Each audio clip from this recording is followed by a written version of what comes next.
Sejam todos muito bem-vindos. Nós estamos começando mais um episódio do Buzzcast. Hoje é o 5º episódio. Eu quero agradecer a todos que têm acompanhado desde a primeira temporada até agora. Se você ainda não se inscreveu no canal, aproveita e se inscreve. Hoje eu tenho um convidado aqui, que a gente vai fazer umas trocas aqui de informações. Eu tenho certeza que vai agregar muito para quem está aí acompanhando. Tem uma história muito bacana, que é o Dr. Christian Manenche. Ele é cirurgião dentista e implantodontista há 22 anos, tem mais de 3.000 implantes já realizados e é maratonista também. Seja muito bem-vindo, doutor. Muito obrigado, Luana. É um prazer muito grande estar aqui contigo, poder compartilhar um pouco da minha história, da minha vivência dentro da implantodontia e dentro dessa história ter acreditado há 22 anos atrás que Santiago era uma cidade com grande potencial para a área da saúde e hoje é uma realidade a nossa área, dentre outras, aqui é um polo regional e a odontologia de Santiago não perde nada para outras regiões, outras cidades. É verdade, nós temos grandes profissionais aqui, né? Temos muitos bons profissionais. Então, doutor, já começando, né, eu gostaria que o senhor falasse um pouquinho mais sobre o senhor, né, o seu conhecimento, as suas especializações, enfim, e que o senhor compartilhasse conosco a sua história. Como foi que o senhor escolheu a odontologia, né? Como que foi esse caminho, essa jornada? Bom, a odontologia, pode dizer que não era um sonho de criança, mas sim algo que apareceu na minha vida, porque meu pai, também dentista, conseguiu estudar depois de uma certa idade, devido às condições financeiras que tinha quando era mais jovem, e eu já tinha meus 12, 13 anos e, por vezes, frequentei a aula na Faculdade de Odontologia com ele na Universidade Federal do Paraná. Por vezes, fui em lojas de materiais odontológicos comprar materiais no início de semestre com ele, e isso foi me seduzindo. Passaram-se os anos e, quando estávamos aqui no Rio Grande do Sul, meu pai encontrou um amigo lá do Paraná e ele perguntou se eu já era dentista. E o pai disse, não, o Christian não é dentista. Mas como é que tu sabe que ele faz odontologia? Faz tantos anos que a gente não se vê. Não, eu nunca esqueço que tu estava comprando material odontológico e ele disse, eu quero ser dentista quando eu crescer. Que legal. E foi algo que eu sempre quis ser, né? Eu fiz os vestibulares que eu fiz, nos locais que eu fiz, eu sempre tentei odontologia, né? E eu sou um apaixonado pelo que eu faço, apaixonado pela odontologia, um entusiasta, uma pessoa realizada, né? Então, eu sou formado há 22 anos, me formei na Universidade de Passo Fundo, fiz cursos de implantodontia de 2001 a 2004 em Florianópolis. Fui o primeiro especialista em implante aqui da cidade. Também fiz mestrado e especialização em prótese de 2007 a 2010 em Campinas. E estou aí atuando nessas duas áreas há muito tempo, com muitas pessoas que nessa minha jornada se tornaram meus amigos, se tornaram pessoas muito próximas, pessoas que eu tenho uma enorme gratidão também por terem confiado em mim, por terem acreditado no meu trabalho. E não sou santiaguense, né? Eu sou de Santana do Livramento, mas me considero santiaguense porque aqui eu fui acolhido, aqui eu fixei raízes, aqui eu consegui trazer minha esposa para cá e aqui eu vou criar meus filhos. Que legal, doutor. Que legal, uma história muito linda. E como é que foi quando o senhor abriu a sua clínica? Como é que foi esse início? Como todo início, ele é complicado, né? Talvez hoje, pelo número de profissionais, seja um pouco mais complicado do que foi no meu início. Em contrapartida, hoje a comunicação é muito mais fácil. Eu comecei a trabalhar em 2001 em Nova Esperança do Sul, uma clínica que meu pai tinha um consultório destinado para mim. E em 2002 eu montei um consultório aqui em Santiago, na Central de Clínica São Lucas. E eu me recordo que quando eu comecei a trabalhar, eu não tinha pacientes aqui, eu não tinha secretária. Por vezes ficava trancado na sala estudando, né? Algumas vezes até dar uma cochilada eu dava, mas quando cheguei em Santiago, comecei a fazer implantes, eu bati de porta em porta nos consultórios dos dentistas, que aqui já estavam há algum tempo, me apresentando colocando meu trabalho à disposição. E isso foi muito bacana, porque vários acreditaram em mim. E muitos também não acreditaram, porque implantodontia era algo para nós um pouco recente. E me questionavam, por que tu vem fazer implante aqui em Santiago? Ninguém vai querer fazer implante aqui em Santiago. Vai para Santa Maria, né? Vai para um centro maior. Mas eu acreditava em Santiago. E como todo começo é difícil, mas é lindo, minha primeira equipe de cirurgia era eu, meu pai e minha mãe. Então eu dizia para meus pacientes, não vai estranhar na cirurgia que eu vou chamar pai, mãe, né? E isso foi muito bacana. Várias pessoas fizeram parte desse início e eu ainda trato dessas pessoas hoje e muitos lembram. Pô, quando tu fez a minha cirurgia era teu pai que te auxiliava. Então isso foi muito legal. Eu em 2004 casei, né? A Vanessa veio para Santiago, ela é do oeste catarinense, Chapecó. Muitos nos criticavam, por que nós vamos ficar em Santiago? Por que nós não vamos embora para Chapecó, uma cidade com potencial muito maior, um polo de indústrias, gira muita coisa lá, mas a gente sempre gostou daqui. Mas em 2005 surgiu uma oportunidade de a gente ir embora. Nós íamos montar um negócio em Camobi. E não sei por que cargas d'água nós desistimos de ir embora e ficamos. E em 2006 a gente começou a deslanchar, né? E seguimos em busca do nosso sonho. Em 2011 nós conseguimos fazer a nossa clínica, que é a Cedro, né? E lá estamos até hoje, fazendo o que mais gostamos, que é exercendo uma odontologia responsável, né? Com comprometimento e de qualidade. Que legal, e que história, né? Foi muito bacana. Muito bacana. Eu lembro que a primeira vez que a gente conversou, o senhor me contou a história do seu pai, que ele começou com mais idade, assim, quando ele foi, né, passou no vestibular. E eu achei muito inspiradora essa história, porque muitas vezes as pessoas, depois de uma certa idade, elas têm sonhos, né, assim... Sim. Tem algo que elas gostariam de conquistar, mas elas se acomodam, né? Pela idade, enfim, pela questão de já ter uma família, ter filhos, a escassez do tempo. Então, quando o senhor me compartilhou essa história do seu pai e como que o senhor iniciou, eu achei muito, muito inspiradora mesmo, né? Porque ele acreditou e junto com ele veio o senhor. E né? a gente, pelo fato de eu ter acompanhado essa jornada, já ter um entendimento do que acontecia, talvez essa semente da inquietude de sair da zona de conforto tenha sido plantada em mim e eu tenho uma inquietude, sim. Eu, dentro do meu trabalho, dentro da minha vida pessoal, eu gosto de sair da zona de conforto, e acho que a semente vem daí, de toda essa jornada que ele teve até atingir o objetivo dele, sim. Com certeza. E falando dessa inquietude, né, do sair da zona de conforto, o senhor também se tornou maratonista. Isso. Né? Conta um pouquinho para nós essa virada de chave, esse início, como que foi? Olha, eu sempre fui esportista, sempre gostei de praticar atividades físicas, porque sempre me fez bem, né? Eu gostava desde a questão de amizades, a questão social, a questão mental, sempre foi muito boa. Mas em 2017 para 2018 entrou a corrida, né, nas nossas vidas, e partiu da minha esposa montar um grupo de corrida para podermos representar a academia que nós fazíamos parte. E dali aquela semente foi plantada. E eu e várias pessoas nos apaixonamos por esse esporte, até porque é um esporte muito democrático, né? Põe um par de tênis e sai correr. Mas essa minha inquietude, essa vontade de sair da zona de conforto fez com que eu quisesse cada vez mais.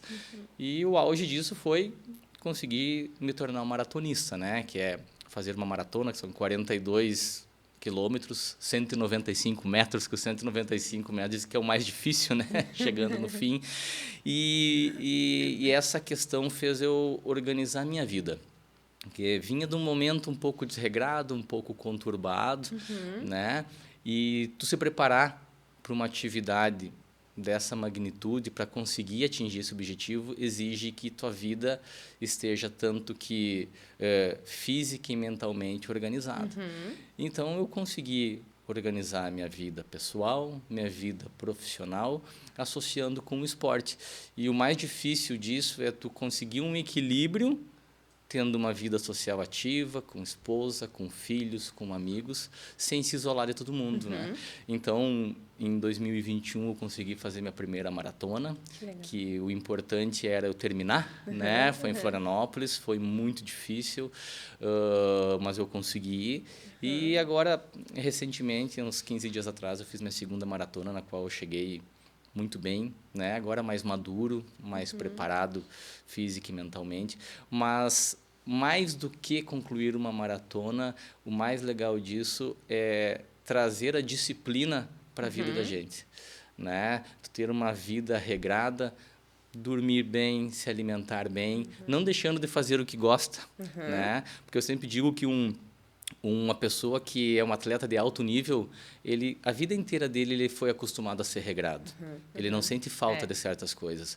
Mas nós, que somos pessoas comuns, que colocamos o esporte, essas atividades como um desafio pessoal, é difícil abrir mão de certas coisas. E o mais difícil ainda é abrir mão mantendo um equilíbrio, né? Então, o que me deixa mais feliz e mais satisfeito é ter conseguido esse equilíbrio, né? E como eu conversei contigo esses dias, o legado disso que eu tento deixar para os meus filhos, por exemplo, é que com disciplina, com força de vontade, a gente chega onde a gente quer, né? Nem sempre o mais talentoso, o mais inteligente vai chegar mais longe, mas o mais disciplinado, o mais esforçado, ele vai chegar longe, sim. Então, isso que me seduz, né? Então, agora eu estou num intervalo entre uma prova e um próximo desafio, mas eu já estou inquieto, né? Porque eu gosto disso. E o senhor corre todo dia, né? Não, eu corro 3 a 4 vezes na semana, associo com outras atividades, até pela nossa profissão eu tenho que trabalhar outras coisas, como mobilidade, força, porque a nossa posição, a postura é dor nas costas, é dor na lombar, então a gente tem que se cuidar também, né? Mas o mais legal disso poder fazer isso tendo a família junto, participando junto. Pois o senhor e a Vanessa correm, né? Exatamente. Eu acho isso muito legal também, porque une, né? Une o casal. E quando tu se propõe a fazer algo que tem que se dedicar muito e que envolva abrir mão de certas coisas, a primeira coisa que a gente tem que fazer é falar com a família se eles concordam. Porque se a família não concorda que algumas vezes tu vai deixar de sair comer uma pizza com eles, porque no outro dia tem que levantar cedo, tem que se alimentar de uma forma correta, por exemplo, tu não consegue. Mas quando a família compra a ideia contigo, aí tu tem o apoio e o entendimento de todos. E aí tu consegue. Aí dá certo. É mais fácil. É mais fácil. É verdade. Falando em relação aos implantes, eu gostaria que o senhor trouxesse assim, algumas informações, né, sobre os benefícios. Porque a gente tem outros procedimentos, né, para substituir um dente perdido, mas eu gostaria que o senhor falasse, que é a sua especialização, quais os benefícios, os principais benefícios para quem precisa, né, realizar o implante? Assim, eu sempre digo para os pacientes que o implante ele é uma ótima alternativa, mas ele não é a solução para tudo, né? Então, hoje, na odontologia, nós temos uma gama de alternativas para reposição de dentes, ou seja, unitário ou vários dentes perdidos, mas assim, o implante ainda continua sendo uma das melhores alternativas. Mas não que, às vezes as pessoas chegam na clínica querendo fazer implante e a gente tem outras alternativas para essas pessoas. Existem pessoas também que não podem se submeter a procedimentos cirúrgicos, existem outras alternativas. Mas uma das grandes vantagens dos implantes na ausência, por exemplo, de todos os dentes, é você conseguir devolver para o teu paciente uma função, uma função, mas uma função de qualidade, estética, fonética e muitas vezes a autoestima. Como a minha área, eu trabalho muito com pessoas que muitos sentem o termo que são mutilados, né? Eu tenho pessoas 50 anos que não têm mais dentes na boca pelas condições que a vida impôs a essas pessoas, elas não puderam tratar e perderam. E a gente consegue devolver com os implantes também dignidade para essas pessoas, né? Porque são pessoas que muitas vezes não conseguem dar uma risada, chegam no consultório, eles falam com a gente, eles choram, eles não conseguem sorrir numa foto, não conseguem se alimentar de uma forma correta, e os implantes proporcionam a devolver tudo isso, sabe? Então, um dos grandes benefícios dos implantes é devolver qualidade de vida para as pessoas. Existem hoje, né, pessoas que perdem, jovens às vezes perdem um dente, fraturam um dente, por exemplo. Isso que eu queria lhe perguntar, se existem casos de pessoas jovens. Existem muitos pacientes jovens, adultos jovens, né, que quebram um dente comendo uma pipoca, né? Pipoca é uma grande vilã, né? Sério? Sim, gostam de comer aquele pipoca que não estoura direito, uma grande vilã. Tem pessoas que quebram dentes de cima a baixo, né? Então, Puxa o vida. implante é a alternativa para substituir esse dente, né? Porque eu não vou mexer em nenhuma estrutura vizinha para devolver esse elemento dentário que vai ser perdido. Então, o que acontece? Hoje, a gente se depara com menos perdas dentárias nesses adultos jovens por cárie. Né? Porque o acesso hoje à odontologia, ele está mais fácil, né? Ou seja, em consultório particular, ou seja, em programas de saúde dos municípios, as pessoas têm um acesso maior, né? Então, o que acontece? A gente tem muitos casos de fratura de dentes. Então, os implantes eles vêm para suprir essa necessidade, a gente consegue resolver de uma forma muito tranquila. Os implantes eles iniciaram, na realidade, para pacientes que não tinham nenhum dente, né? Então, eram 6 implantes para repor na parte inferior os dentes que foram perdidos. Com o passar dos anos, a técnica foi desenvolvendo, a ciência foi se desenvolvendo e hoje a gente tem resolução para tudo que é tipo de caso. Interessante. Em relação também à parte dos implantes, assim, quais são os mitos mais comuns que o senhor encontra? Porque, assim, eu, né, penso que quando uma pessoa vai fazer um implante, tem a questão da dor, né? Isso é algo que realmente acontece, assim, a pessoa vai lá colocar o implante e ela vai ficar com uma dor insuportável. Além disso, quais outros mitos que as pessoas chegam no consultório para o senhor em relação aos implantes? Olha só, normalmente as pessoas, o principal mito não é a questão da dor. Eles perguntam, pode rejeitar? Né? Vou usar o termo que os pacientes usam, porque são leigos e não têm obrigação de usar o termo correto. Doutor, esse implante pode me rejeitar? Né? Então, o que a gente diz? O implante, por si só, ele não causa nenhum problema e nenhuma alteração. Nós dissemos que o implante ele é biocompatível, ele é compatível com o nosso organismo e é bioinerte e ele não causa nenhuma alteração no nosso organismo. Né? Então, o que acontece? Pode ter problema? Sim. Decorrente de uma cirurgia que por algum motivo não transcorreu da forma que deveria ter transcorrido, por alguma contaminação precoce logo após a cirurgia ou alguma contaminação tardia. Existe um fator de perda de implantes que a gente chama de periimplantite, que é um problema tardio que pode dar que chega no índice de 20%. Né? Então, gira em torno de 20% e 25%. Então, o que a gente fala para os nossos pacientes? Existem fatores que eu posso controlar quando eu faço o teu procedimento. Depois, quando termina o teu tratamento, eu não consigo mais controlar, que é uma boa higienização, são as visitas, as revisões que a gente implementa, dependendo do caso, a cada 6 meses, a cada 1 ano. Né? Então, existe uma margem, um índice de insucesso? Existe, mas isso a gente consegue controlar.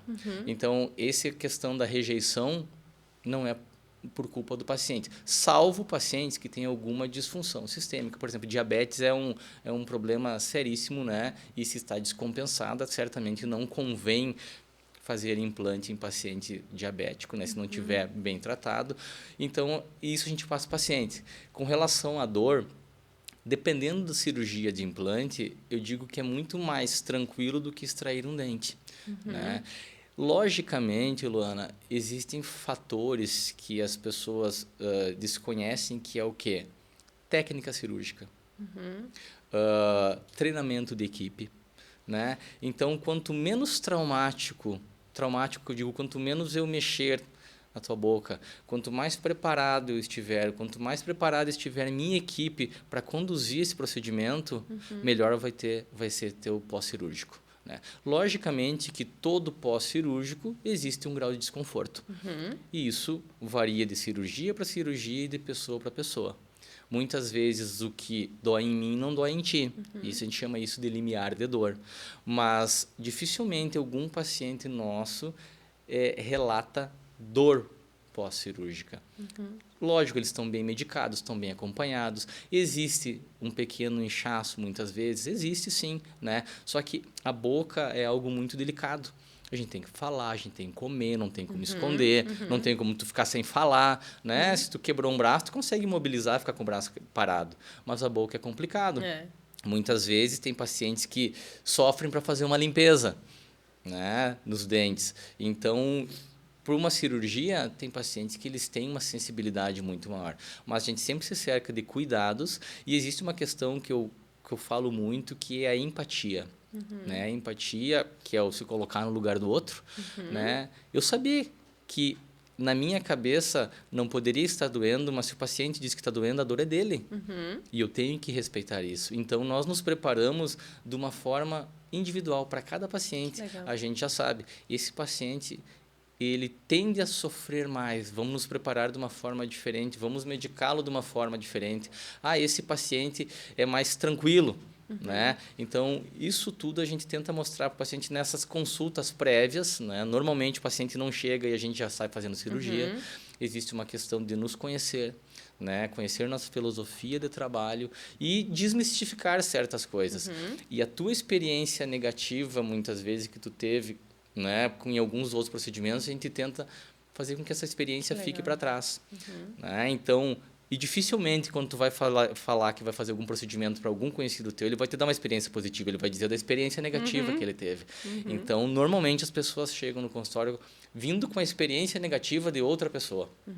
Né? Então, a gente é um pouco psicólogo também, né? Nós temos que conversar com as pessoas e mostrar que nós estamos ali para reconstruir algo que foi perdido, né? E que sim, exige um pouco de sacrifício, né? Essa mudança exige, às vezes um pouco mais, às vezes um pouco menos. Mas hoje tem cirurgias que pacientes fazem de manhã, de tarde, saem de dente e vão trabalhar normal, né? Então tudo depende do caso e cada caso tem que ser avaliado de forma individual e de forma criteriosa. Como diz um colega minha que faz cirurgia, ele diz assim: cirurgia tem que ser respeitada. Pode parecer fácil e pode parecer difícil. A difícil tem que ser tão respeitada quanto as fáceis têm que ser respeitadas. Porque biologia não é que nem matemática, né? Às vezes a gente vai para uma cirurgia que aparentemente vai transcorrer tudo de uma forma normal e, por algum motivo, temos que pegar alguns atalhos, alguns desvios para chegar no resultado final, mas que ela se torne um pouco mais complicada. Isso a gente tenta mostrar sempre para os nossos pacientes. E que legal, né? Porque aí a pessoa sabe que ela está em boas mãos, criou aquele elo de confiança, né? Como normalmente um paciente, são procedimentos que a gente diz que é um procedimento eletivo, ele pode escolher quando quer fazer, muitas vezes o paciente. Eu acho muito importante ele me conhecer, ele me olhar nos olhos e criar confiança em mim. Isso é o primeiro passo, né? E ele criando confiança em mim, ele tem que ter o querer, né? Querer resolver o problema, porque muitas vezes tu pode chegar no consultório, ter um problema e dizer: para mim tanto faz, eu não quero saber o que vai ser feito, né? E isso é uma forma, já começa errado, né? Do momento que tu quer muito fazer, tu quer muito resolver, tu quer muito voltar a ter uma condição de saúde, uma questão funcional, uma questão estética, esse é o primeiro passo. Tudo começa a fluir de uma forma mais tranquila, né? A gente começa a nossa relação com nossos pacientes, como são tratamentos um pouquinho mais longos, ela se torna uma relação pessoal, né? Muitos tornam-se nossos amigos das secretárias lá na clínica, né? E mandam presentes e mandam mensagens, né? Então isso é muito gratificante também, sabe? Porque eu sempre digo que tem coisas que a gente sabe, tem coisas que o dinheiro não compra, né? E um bolo que um paciente manda em agradecimento, né? Um agrado para as secretárias, que são o nosso suporte, nosso braço direito, nosso braço esquerdo, isso conta muito, é sinal que a gente está no caminho certo. É verdade.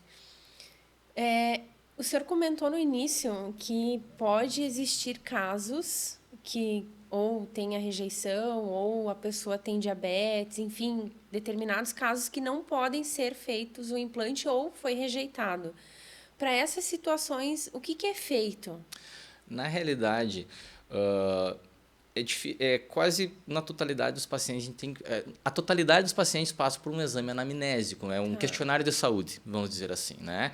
Então, esse paciente ele tem que estar com a saúde em dia para que possa passar por um procedimento cirúrgico. Eu tenho muitos pacientes de mais idade, tenho pacientes hipertensos, pacientes safenados, pacientes diabéticos, mas diabéticos, porém controlados pelo médico. Então, as pessoas acima dos seus 60 e poucos anos, que eu tenho muitos pacientes nessa faixa etária, normalmente elas vão ter algum problema inerente à idade ou o estilo de vida que tiveram até esse momento. Só que esses fatores de risco, eles estando controlados, eles não se tornam um fator de risco no nosso procedimento cirúrgico. Então, a gente cuida muito isso. Então, nunca eu vou operar um paciente que está com um fator de risco descontrolado. Um paciente hipertenso, um paciente diabético. Eu fiz cirurgia em pacientes transplantados, né? São pacientes de alto risco, porém estavam controlados pelos seus médicos. Então, isso torna os procedimentos mais previsíveis. Porém, nós também temos que, dependendo da situação do paciente, nós temos que implementar padrões de revisão, de acompanhamento, né? Os pacientes, muitas vezes, com o passar dos anos, eles vão tendo dificuldade motora, então, certos procedimentos, certos tipos de próteses exigem alguma motricidade diferente para a higienização. Então, se ele tem um pouquinho de dificuldade, nós temos que orientar de uma forma diferente, nós temos que ter períodos menores para essas manutenções. Para quê? Para que esses implantes tenham maior longevidade, né? Existem, sim, pacientes que perdem implantes, que perderam implantes. Nessa jornada, já tive casos, sim, né? Mas isso a gente tenta resolver, tenta refazer, procurar a causa disso aí, né? Muitas vezes são pacientes que sumiram, nunca mais apareceram, em como não sente dor nenhuma, né? Quando voltaram para uma revisão, estavam com algum problema irreversível ou que não valia a pena tratar. Puxa vida. Então, por isso é importante manter sempre essas visitas regulares. Essas visitas. Nós temos um controle na clínica que nós religiosamente entramos em contato dentro dos períodos dos nossos pacientes para essas revisões, né? E se o paciente não quer vir ou vai esperar, é anotado no prontuário e as meninas tentam sempre chamar esse paciente, falando da importância dessas revisões. E muitas vezes o paciente não dá bola, porque está tudo tão confortável, que quando ele vem para a revisão, a gente mostra que tem alteração ali que ele não viu, que ele não está conseguindo cuidar, né? Então, aí eles conseguem entender a importância disso, que talvez a gente não tenha conseguido, num primeiro momento, que ele desse esse valor para isso aí, né? Então, é muito legal quando um paciente volta para as revisões, tu vê que está tudo bem. Eu digo que a melhor revisão que tem é essa. O paciente vem, a gente radiografa, mexe nas próteses, está tudo bem, está tudo tranquilo. Até o ano que vem, né? Eu digo, só quero ver você ano que vem, né? Passe bem, está tudo bem, está tudo tranquilo. Então, isso é muito importante. É muito importante na nossa área para a longevidade dos trabalhos. Para a longevidade. Desde que o senhor começou a trabalhar com implantes até agora, teve muito avanço, assim, teve muita alteração, muita mudança? Muito. As verdades de 2010 não são as verdades de hoje, né? Sim. Inclusive, um paciente, esses tempos esteve no meu consultório, mas eu tratei dele em 2008. Ele, devido a um acidente, perdeu os dentes da frente, ainda jovens, e foi feito os implantes em outra cidade, e eu fiz a reabilitação das próteses dele. Ele me perguntou esses dias, Christian, meu tratamento foi bem feito? Eu digo, olha, na época, a verdade da época era o que foi feito, né? Hoje, uma situação semelhante à tua teria uma condução completamente diferente. Então, a odontologia como um todo, ela evoluiu muito e evolui muito, diariamente são coisas novas, né? Então, é difícil tu se ater a tua área na evolução já, né? De tanta coisa nova que tem. E as tecnologias, elas vêm para tornar a vida da gente mais fácil, né? E tornar mais previsível. Então, muitas vezes o paciente diz, Christian, como é que estão os implantes hoje? Né? Estão muito melhor do que há 3 anos atrás. Muito melhor do que há 5 anos atrás. Não o implante em si, mas as técnicas, né? As técnicas melhoraram muito, as técnicas são muito menos traumáticas, né? Os pós-cirúrgicos são muito melhores. Então, a implantodontia como um todo, assim, ela tem uma evolução muito grande. Porque a implantodontia começou forte no Brasil por volta de 1990, 91. Né? É uma especialidade que ela não é muito antiga.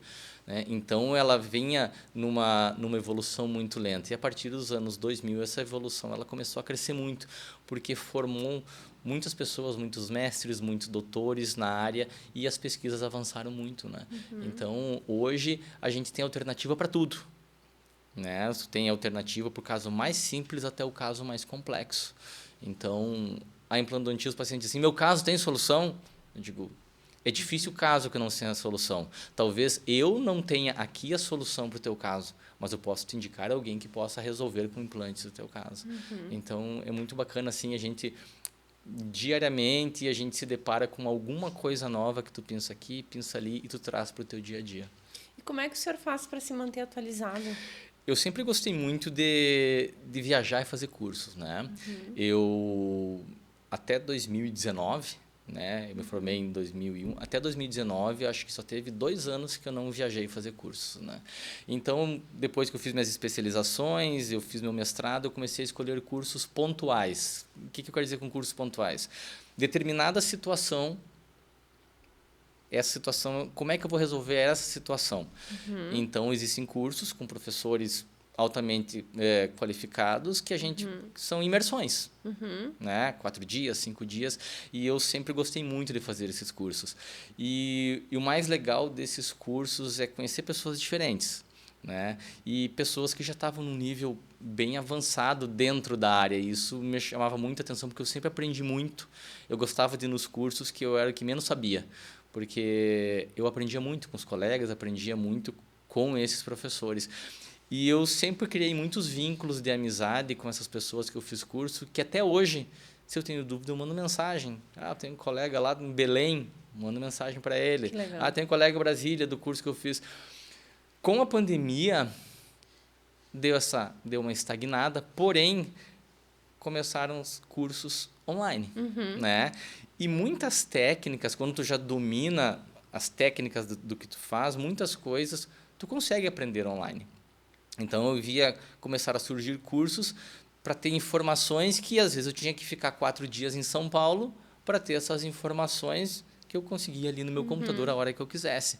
Então, assim, de 2020, 21 e 22, eu investi em alguns cursos que apareceram de pessoas que nunca deram curso online, porque era um nicho de mercado eles terem dentro das escolas dele esses cursos presenciais, e a pandemia os forçou a montarem cursos online, e cursos de altíssimo nível. Né? Então, eu me agarrei nessa possibilidade de obter informações sem sair daqui, né? E até desde então eu tenho me informado dessa forma, né?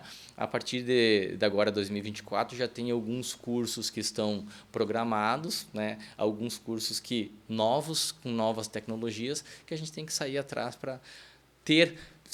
Existem cursos que eu fiz que eu pensava em fazer aqui, mas eu vi que não tinha a condição de fazer aqui, mas eu soube aprender a melhorar minha técnica e indicar também, porque essa evolução da odontologia também existem áreas que só se consegue em grandes centros, né? Então, o legal também é conhecer pessoas de grandes centros que podem resolver problemas dos teus pacientes daqui que tu não consegue resolver ou não tem acesso a certas coisas para resolver esses problemas. E essa troca é bacana, né? É muito bacana.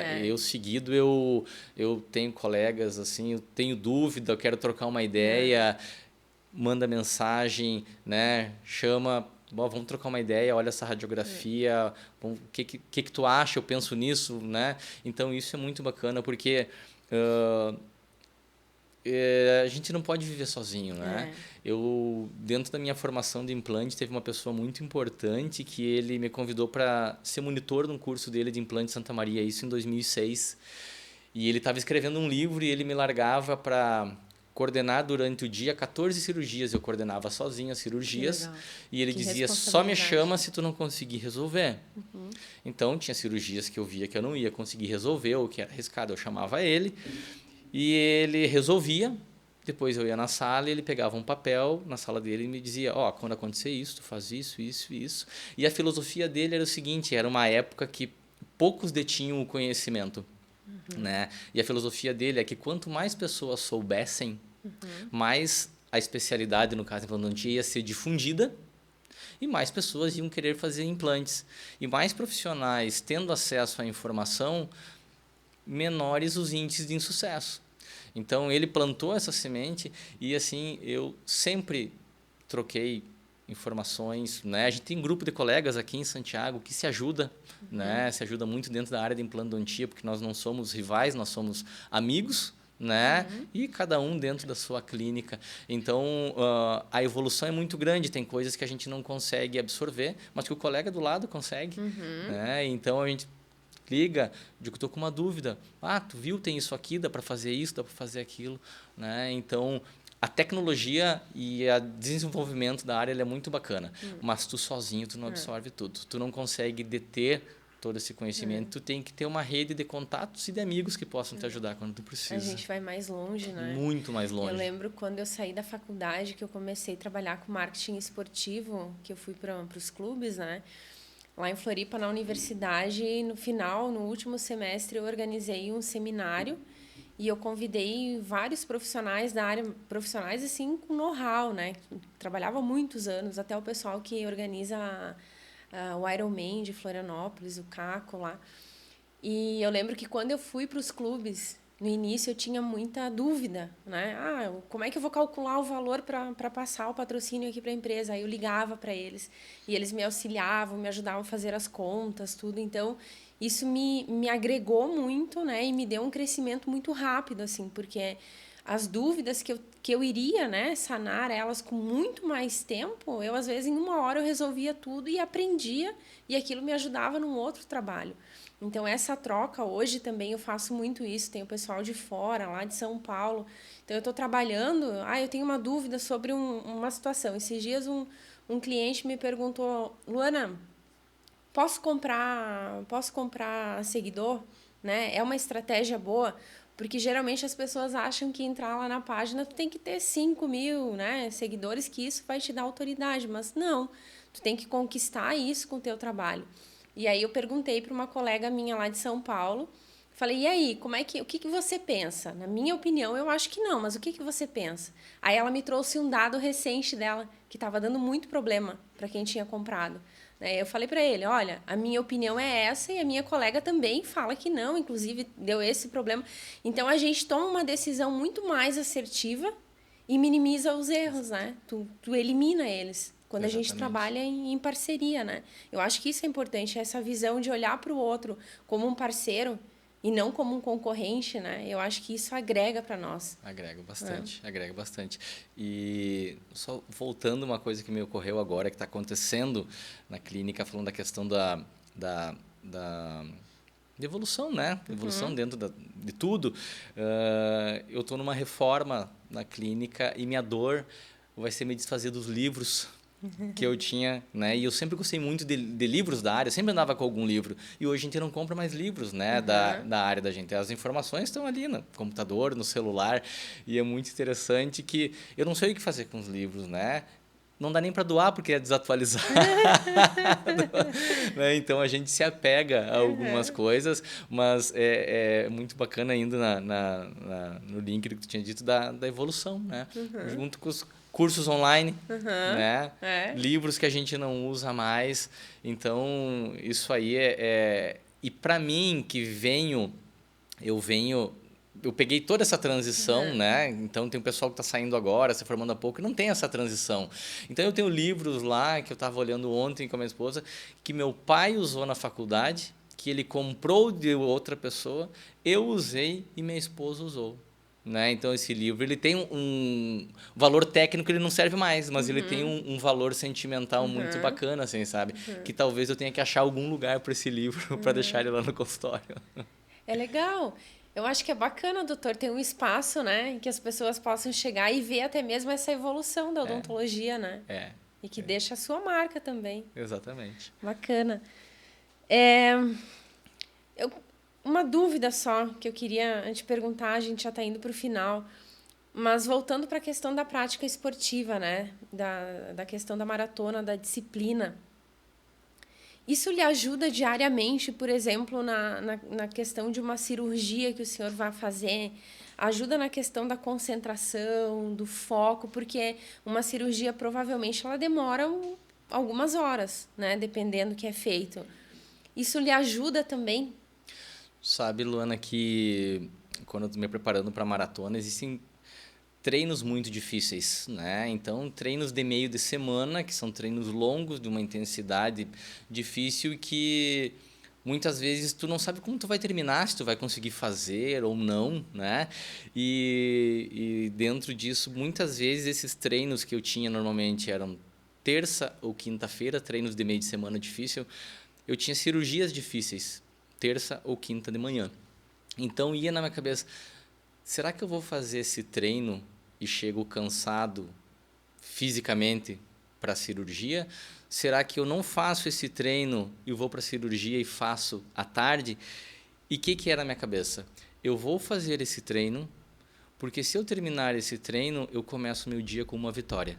E começando meu dia com uma vitória, eu já engreno com um ânimo completamente diferente para a cirurgia, né? Então isso me ajudava muito também. Me ajudava muito porque a cabeça ela já começa o dia de uma forma diferente. Eu já começo o dia com uma vitória pessoal. E as cirurgias difíceis, elas também são uma vitória pessoal quando tu consegue executar tudo que tu planejou do começo ao fim, né? Então, a vitória pessoal assim, ela vinha, começava de manhã cedo e depois para a cirurgia. E tem algo bem bacana, assim, que... só um parênteses. Quando eu comecei a trabalhar, né, uns tempos, tem um livro, não sei se tu já viu, um livro antigo, é O Maior Vendedor do Mundo, o nome desse livro, né? E, em resumo, o cara vendia tapetes e ele tinha que terminar o dia dele com uma venda para terminar o dia com sucesso e no outro dia ele começar o dia com uma motivação porque ele terminou bem o dia. E eu levei isso por muitos anos até hoje para minha profissão. Dificilmente meu último paciente é um paciente que tenda a dar alguma complicação, porque eu quero terminar o dia com sucesso. Né? E quando meu pai trabalhava comigo, que ele me ajudava nas cirurgias, nós terminávamos as cirurgia saía como tinha que sair, e ele me dizia, filho, acho que não precisa mais trabalhar hoje. A gente podia acabar o dia com sucesso. Né? Então, a questão de começar o dia com um sucesso, ele pode ser um sucesso pessoal meu, e no caso a preparação para a maratona me dava isso, né?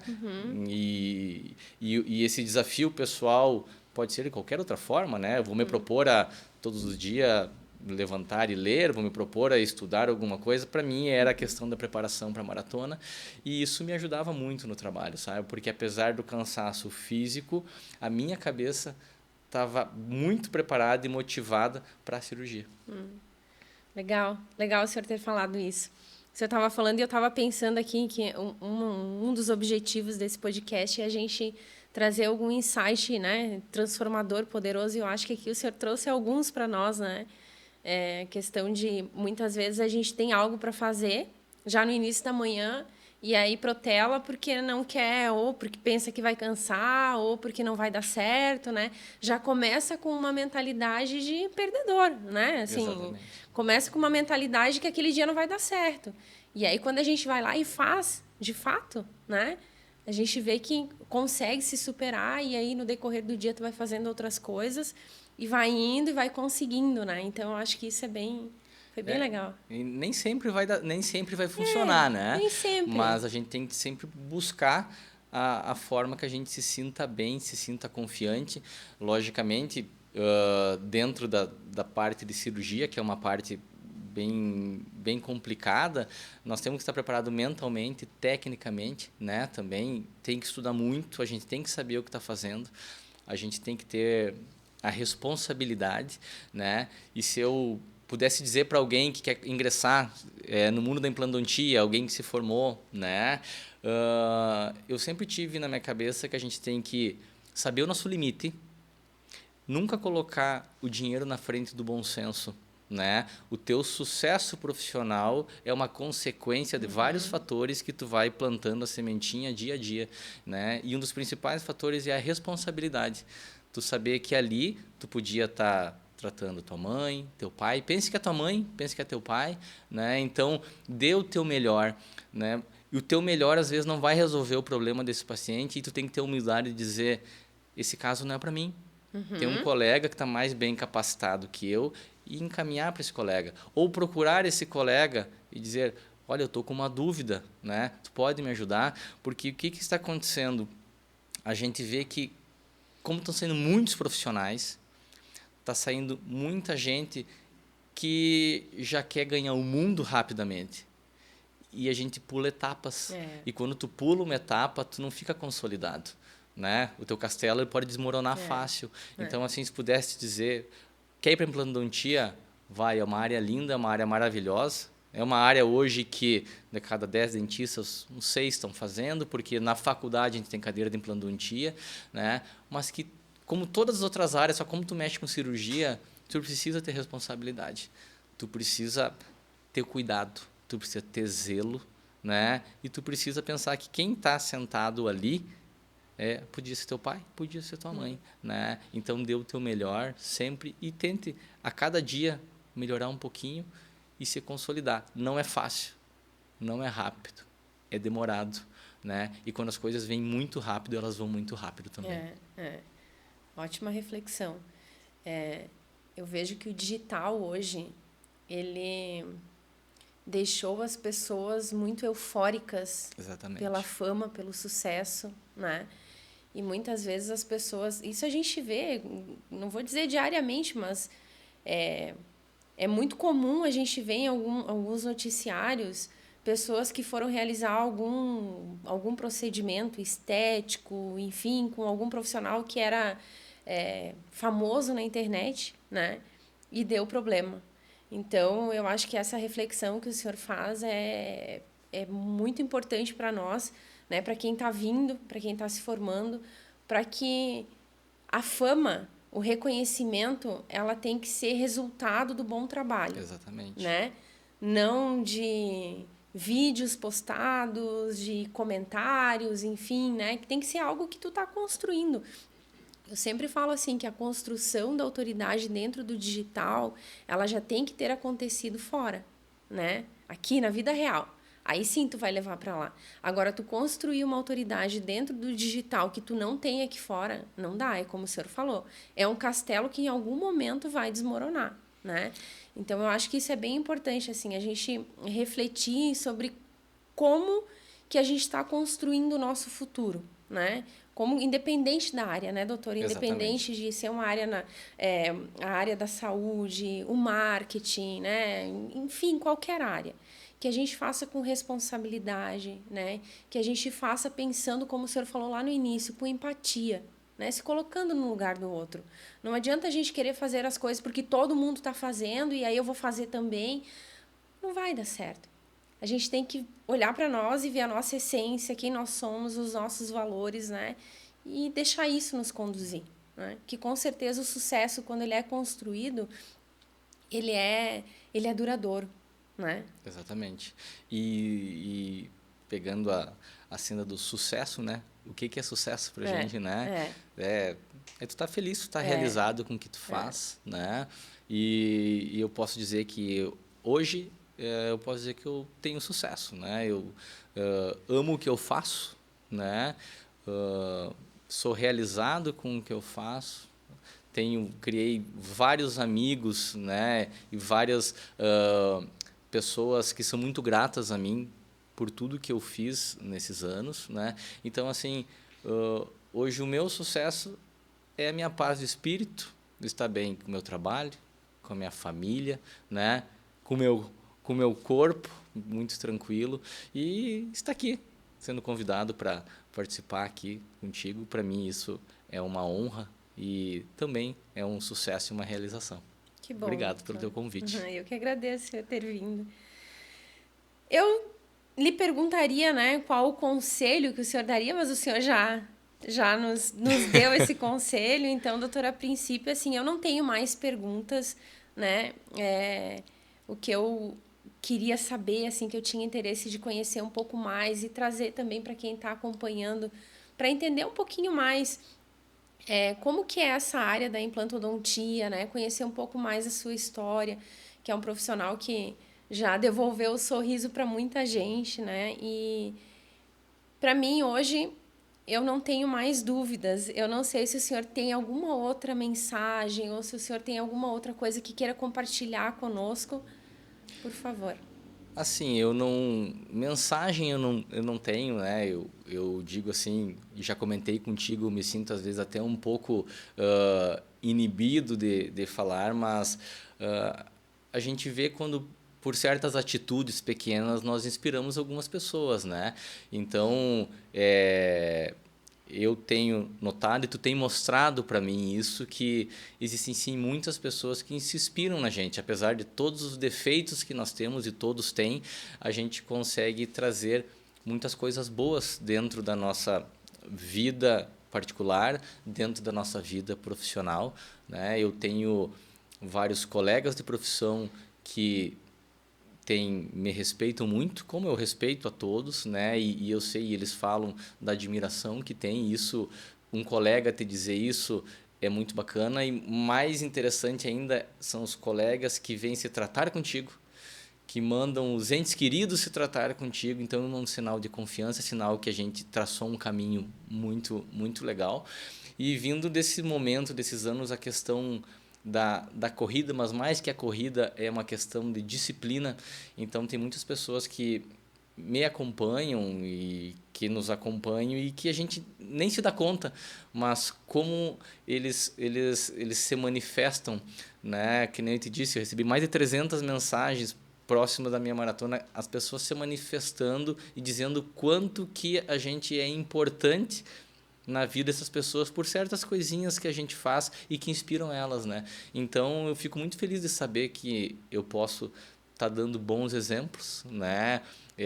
O meu foco principal é os exemplos dos meus filhos, na realidade, né? Eu me senti bem também, isso para mim é um dos focos principais, mas saber que está ajudando outras pessoas é muito bacana. Não sou coach, não sou guru, não sou nada disso. Eu sou uma pessoa comum, como muitos outros, que decidiu ter uma vida equilibrada e que, com muito custo, conseguiu nesse momento ter o equilíbrio, né? E eu costumo dizer, já te disse, nós não somos felizes, nós estamos felizes, né? É um estado de espírito, e nesse momento eu estou feliz, estou com a vida equilibrada. Vai ter um momento que minha vida não vai estar equilibrada, que talvez eu não esteja feliz, né? Mas isso nos fortalece para sempre buscar o melhor caminho. É verdade, é verdade. E essa sua história, né? A gente já conversou em alguns momentos. Eu acho que é muito legal, né? Muitas pessoas, elas querem mudar os hábitos. Elas querem se tornar pessoas mais saudáveis, né? Praticar um esporte. Mas sempre tem alguma coisa que impossibilita, que limita, que não deixa, né? E eu acho que a gente precisa ver mais isso, né? Não somente um comercial, mas uma vida real, né? Que é o que o senhor faz, que é o que o senhor vive, né? E eu tenho certeza que isso inspira muitas pessoas, me inspira quem está acompanhando ali a mudar a sua vida, né? A fazer o que ama, né? E fazer aquilo com amor de fato. Então, eu acho que é muito legal poder compartilhar isso, né? E ter esse momento aqui também, a gente poder compartilhar e contar um pouquinho mais a sua história. Eu tenho certeza que quem está ali do outro lado, que está assistindo, vai, né, parar um pouquinho e refletir sobre muita coisa, né? Que a gente conseguiu hoje conversar e transmitir. Então, como eu falei antes, um insight poderoso, né? E é isso, doutora, eu te agradeço por tirar esse tempo, vir aqui, sentar, conversar, né? Abrir o seu coração e compartilhar a sua história. E quando quiser voltar, as portas estão abertas. Te desejo mais sucesso, né? Muito obrigado. Muito e é obrigado. isso. Muito obrigada. Tá bom, obrigado. Obrigada a você que nos acompanhou. Se quiser, deixa um comentário aí, contando um pouquinho o que você sentiu, né? Qual foi a inspiração que você teve quando ouviu a história aqui do Dr. Christian. E lembra, se inscreve no canal para poder acompanhar e sempre receber os novos episódios. Até mais, pessoal. Obrigada!